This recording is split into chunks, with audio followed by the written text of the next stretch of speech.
Ok, silencio, vamos a comenzar. Cuando hablamos de mecánica a nivel de raquio dorsal, por supuesto, es lo mismo que vimos anteriormente en lumbar. La única diferencia es que no hay distracción y compresión facetal por cómo son las facetas. ¿Okay? Las facetas a nivel del raquio dorsal, más que ver de forma paralela, ellas son totalmente inclinadas, pero la inclinación es de 65 grados, ¿okay? Aproximadamente. ¿Bien? Y los deslizamientos son lo mismo: flexión, los dos deslizan hacia arriba y adelante, extensión deslizan hacia abajo y hacia acá, inclinación y rotación hacen lo mismo, hacia abajo y hacia acá del mismo lado, arriba y adelante del lado contrario, es lo mismo. Pero, ¿qué es lo diferente a nivel de raquio dorsal a nivel de biomecánica? Pues la costilla. ¿Okay? La costilla, como bien sabemos, es la principal característica de raquio dorsal, tiene una función biomecánica bastante particular. ¿Okay? Si vieron con la profe Aixa, si vieron con la profe Lucía, no sé si con el doctor Barreto, pero si vieron en algún momento el raquio dorsal, seguramente les habrá sonado lo que es el movimiento de asa de cubo, palanca de bomba. ¿Okay? Esos son los movimientos que hace. Si no lo escucharon, no pasa nada, solo como esos son los movimientos que hace a nivel de la costilla. ¿Okay?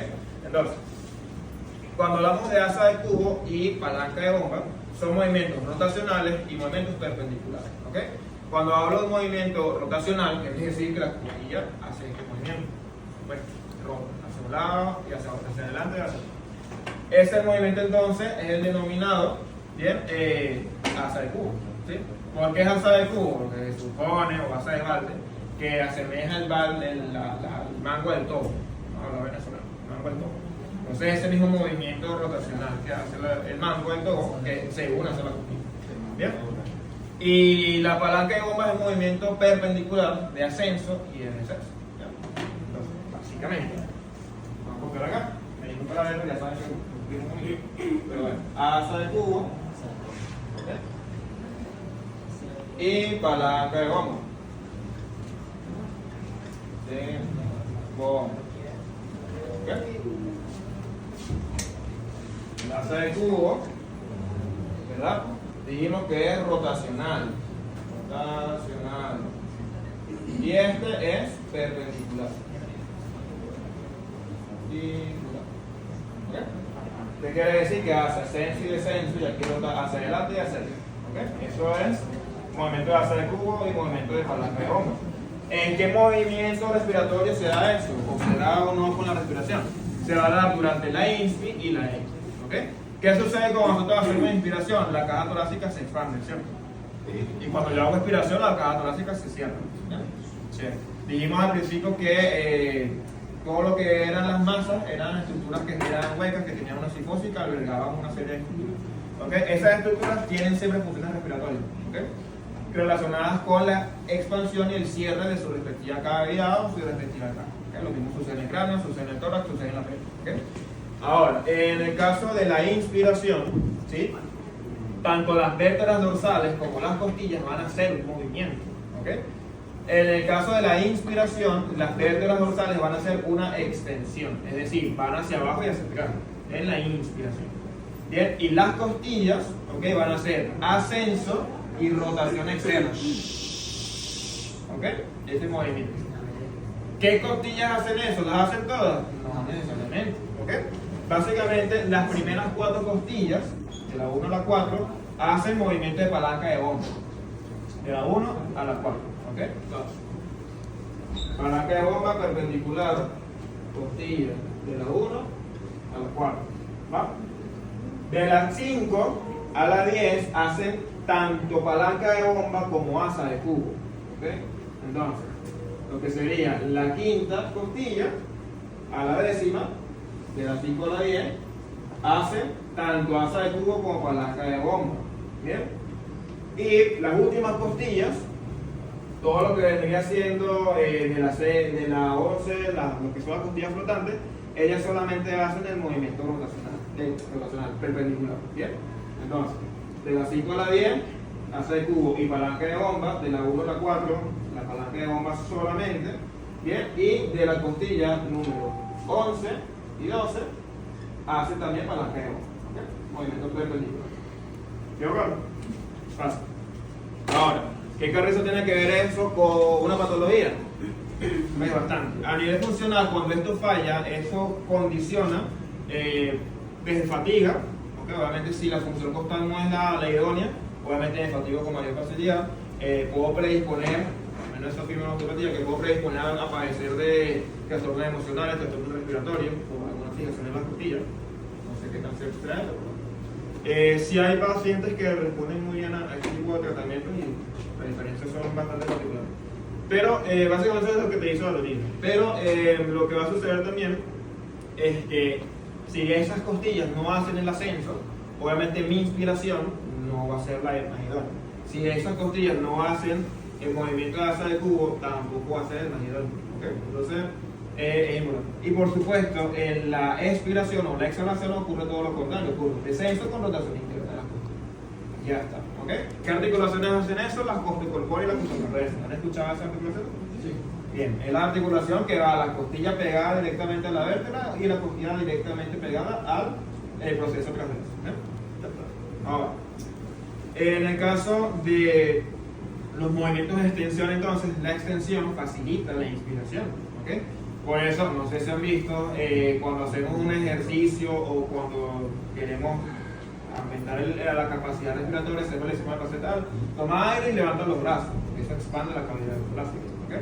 Entonces, básicamente eso es lo que va a suceder. Y si yo tengo entonces una fijación a nivel costal, eso se puede tener. Aparte de eso, por supuesto, cuando hablamos a nivel de patologías, son muy frecuentes las patologías discales, mucho más frecuentes de lo que ustedes creen a nivel dorsal. Es decir, a nivel dorsal también puedo tener hernias discales, puedo tener protusiones discales, ¿okay?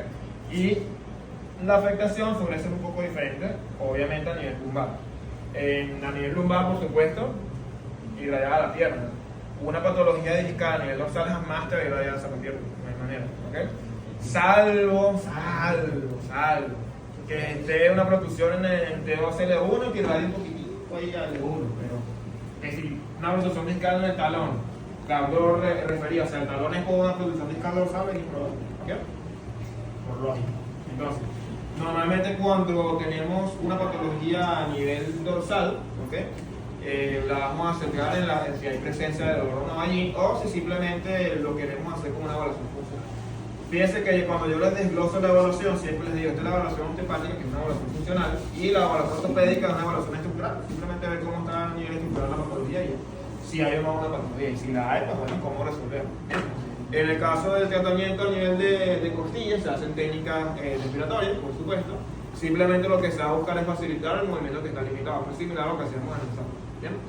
Para eso se hace un diagnóstico osteopático estructural, para saber si el problema es de costocorpórea, de costotraversa, ¿okay?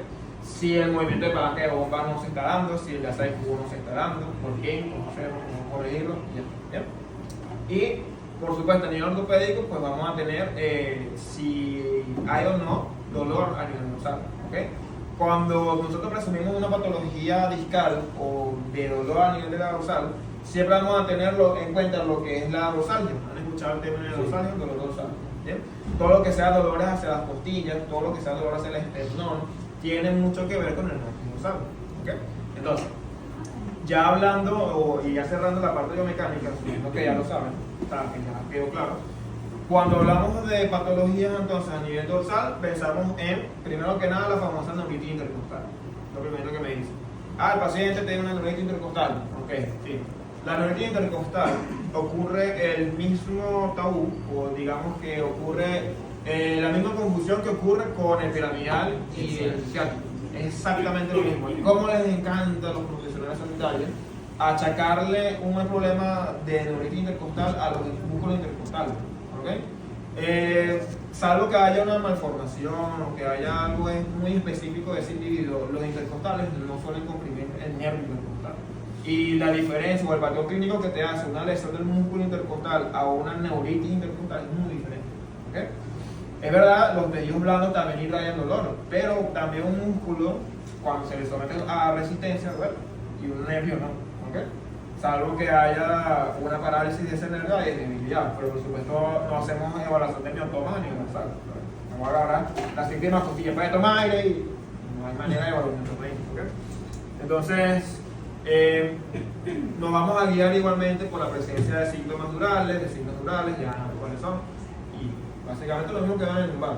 Pero que sepan que la neuritis intercostal, cuando verdaderamente una neuritis intercostal que está afectada al nervio intercostal, es normalmente por una protrusión contralateral que comprime esa raíz y genera un dolor irradiado a través de esa raíz intercostal. No de otra manera. Bueno, que puede ser un neuroma, por ejemplo. No sé si han escuchado un neuroma, lo dije la semana pasada. Okay, el neuroma es cuando se inflama parte del tejido alrededor del nervio. Si hay un neuroma, okay, que puede ser una inflamación o puede ser por una lesión ocupante de espacio, okay. Si hay un neuroma que puede generar también eso, porque al final la raíz va a generar dolor radicular cuando tiene un síndrome compulsivo. Entonces, si usted tiene un paciente que me dice, no, yo tengo neuritis intercostal, ok, no es que vamos a llegar y no, le voy a hacer la técnica porque es neuritis intercostal. No necesariamente. Porque lo más probable es que sea algo discal. Para el disco, obviamente, lo que se hace es la reducción porque es un desarrollo interno. No, que llevarlo en los discales muscular, ok, chévere, ya sabes, ahora sí puedes hacer el tratamiento que tenías en el concepto. Elastificación, lo que usted quiera hacer, pero ya sabes por lo menos que no es disco. ¿Bien? Ahora, ¿cómo hacemos entonces las historias clínicas a nivel de un paciente con dorsalgia? ¿Okay? Cuando hablamos de una dorsalgia, o sea, el paciente tiene ese típico dolor acá en la zona de la espalda, en el tórax, todas las vértebras, eso puede deberse por una protrusión discal pequeña, ¿okay? Muy pequeña, que irradia dolor a nivel multisegmental. ¿Okay? A veces esas protrusiones son autorreducibles, porque son pequeñas y se reducen muy rápido. ¿Cómo sé yo que era autorreducible? Si lo dijimos en lumbar. Bueno, mira, es autorreducible porque me duele en el transcurso del día, pero cuando yo me acuesto y duermo, se me pasa el dolor. El día siguiente estoy como si nada. ¿Okay? Esa es la típica protrusión autorreducible. Ahora, si el paciente no tiene eso, sino que tiene un gran dolor bastante marcado a nivel del raquis dorsal, sobre todo en la parte baja, se denomina un lumbago dorsal. Van a decir, pero ya lumbago dorsal, ¿entiendes? ¿Por qué se denomina lumbago dorsal? Porque es una dorsalgia de bastante amplitud de dolor y de sensibilidad, ¿okay? Que es muy similar a cuando tenemos un lumbago agudo, que es una protrusión discal grande. Entonces, cuando la protrusión discal es grande a nivel dorsal, genera un lumbago dorsal, un dolor dorsal bajo bastante marcado. No es que no, es una protrusión de L1 o L2, dijimos que esas protrusiones son muy raras. Entonces, si el paciente tiene un dolor lumbar alto y a nivel dorsal bajo, lo más probable es que sea una protrusión discal en el segmento dorsal bajo. Son frecuentes a nivel de T10, T11 y T12, cualquiera de esas raíces. Y en el caso de que hubiese esa lumbodorsalgia, ¿cómo pudiéramos descartar que es una lesión ocupante de espacio? ¿Hay algún riesgo? La evaluación ortopédica. Hay una manera muy sencilla de diagnosticarlo o de diferenciarlo. Porque si es una lesión ocupante de espacio, el tratamiento no te va a hacer nada. O sea, si es algo discal, tú reduces el disco y ya la sintomatología desaparece. Pero si tú tratas y eso no mejora, lo más probable es que haya una lesión ocupante de espacio. Profe, ¿y una neuritis intercostal puede también deberse a un impacto directo? Correcto, en ese caso no es discal. Pero también es más posible posible eso que el intercostal. Porque hay médicos que te dicen, no, el intercostal está comprimiendo el nervio. ¿Qué pasa eso? O sea, entero. Pero hay lesiones traumáticas a nivel costal y las vamos a saber diferenciar. Y las vamos a saber tratar. Es muy importante. ¿Okay? Si da tiempo, porque eso normalmente lo explico como un añadido. Y cuando comienzo temprano, no sé cómo vamos a terminar. La idea es que terminemos. Entonces, si yo hago la evaluación y yo presumo que es algo discal y no mejora con el tratamiento que para discos, ya ahí tú sabes que probablemente hay algo más. ¿Okay? Por ejemplo, yo he tenido pacientes, por lo menos, que hay algo más. Por lo menos yo tuve un paciente, un muchacho, que él tenía un dolor extraño, o sea, tenía dolor y era muy raro. O sea, a veces le dolía la cervical, a veces le dolía el pecho, a veces le dolía las costillas. Y eso es un dolor que se expande, ¿cierto? Bien, dolor que se expande y dijimos que no era normal. ¿Okay? Pero bueno, yo dije, ya estamos aquí, vamos a hacer alguna manipulación, a ver qué tal, y eso me va a confirmar de que en efecto no es bueno. Chévere, yo le hago el tratamiento, pero el tratamiento que le hice fue muy sencillo: bombeo dorsal, bombeo costales, movilización articular, poquitico de bombeo a nivel de sangre y eso. Y yo le digo, no, dime cómo te sientes. Él tenía la particularidad que cada vez que comía gluten sentía más irradiación de dolor. Eso me pareció muy extraño. No, hermano, ¿a qué se puede? no es aquí. Váyase para allá porque es que esto no lo vamos a resolver, ¿ok? Ahí es donde tú tienes que tener la humildad de decirlo. O sea, no es que no puedo poner, es que no sé. No hay manera, o sea, ¿qué hago? De verdad que puedo hacer. O sea, dime tú qué, mira, o sea, de verdad que no sé, no te quiero atender más porque, o no te puedo atender más porque es que es muy raro y no es algo discal, no es esto, es un dolor que se expande.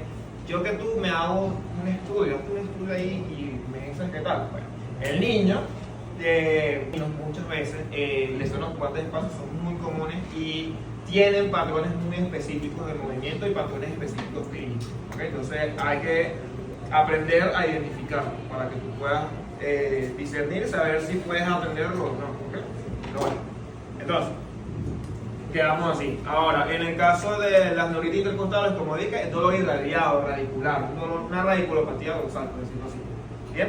Eso puede ser una protrusión posterolateral primaria o una protrusión posterolateral secundaria. Ya sabemos cómo diferenciar una de otra. Cuando es primaria, quiere decir que el primer dolor fue radicular. Entonces, no hubo dolor dorsal nunca, de una vez dolió la costilla. Ahí es cuando los médicos se confunden y dicen, no vale, el músculo que está comprimiendo ahí, tiene que hacerle terapia de fricción. Hacerle fricción a un nervio irritado, no está fácil. ¿Okay? Entonces, chévere. Cuando es secundaria, el segundo dolor es radicular, es decir, primero hubo dolor dorsal. También tienes dolores externales que se pueden clasificar como lumbago external. Igual, lumbago external suena rarísimo. Estas son terminologías sacadas del libro de Silvio. Pregúntame por qué le dicen así. No sé, él está muerto, así que no le pregunto. El lumbago external es lo mismo, una protrusión discal grande, pero a nivel superior, ¿ok? Y esto irradia un dolor bastante fuerte hacia el estómago que a veces el paciente confunde con un infarto. ¿Sí? Entonces, hay que saber diferenciar una cosa. No es que, no, me duele este, no. Tienes cáncer de corazón, no sé. ¿Ok? No. Oh, mira, oye, te da un infarto. ¿Te duele el brazo también? Ah, bueno, eso es una de las manifestaciones clínicas, obviamente. Pero cuando duele el brazo es porque ya el infarto está ahí a la vuelta de aquí. ¿Ok? Entonces, eso. Pero, nada, básicamente, dolor dorsal también puede ser con una protrusión, dolor a nivel external, una protrusión también puede ser. Y a nivel costal también irradiado. Puede ser, no siempre, para eso hacemos la evaluación. ¿Okay? Ahora, en el caso del tratamiento, la manipulación es el mejor tratamiento para reducir. Cuando tenemos una protrusión posterolateral, secundaria o primaria, tenemos una gran ventaja y es que a diferencia del lumbar, las protrusiones posterolaterales a nivel dorsal se pueden reducir en cualquier momento porque no tienen evolución espontánea. ¿Sí? Es decir, yo tengo un dolor irradiado hacia la costilla de más de un año y yo lo puedo reducir. Porque las protrusiones, por cómo son, por cómo es el raquis dorsal, no dejan de evolucionar espontáneamente y se pueden reducir. ¿Okay? Entonces es bastante favorable. Por eso les digo, cuando el paciente mejora, es muy evidente que es algo distal. ¿Okay? De hecho, esa es la forma en la que sabemos que es algo distal. ¿Bien? Bueno, ya, ahorita falta que le diga, no, yo no quería ver la materia para que viene entrar. Bueno, ajá. Entonces, nada, básicamente lo que sucede es eso. Voy a necesitar una dorsal para evaluar